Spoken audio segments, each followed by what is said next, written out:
CPR stands for Cardiopulmonary resuscitation.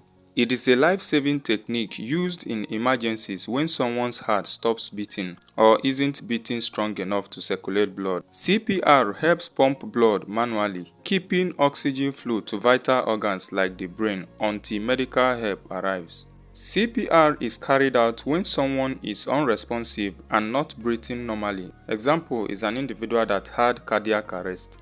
Another condition when CPR is used is why an individual is gasping for air or not breathing at all. A good example is a drowning person.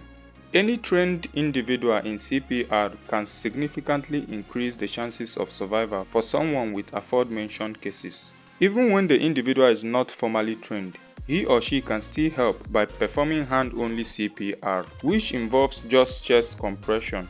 But how can CPR be performed, you might ask? Before you proceed with CPR, first of all, call emergency services while you carry out CPR. The first thing to do is to make sure that the scene is safe for you to approach the person. The next thing to do is to check for responsiveness.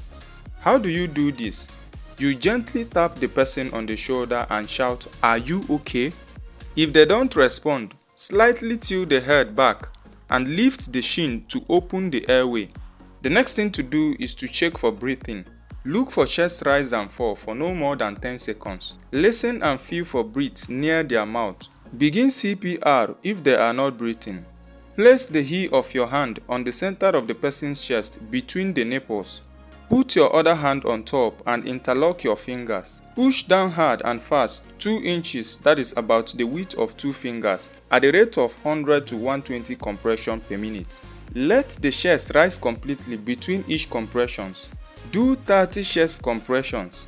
The next thing to do is to give them breath, and you can do this by pinching their nose shut and create a C with your mouth over theirs. Give 2 breaths, just enough to make their chest rise. Continue giving them sets of 30 chest compressions and 2 breaths until help services arrive.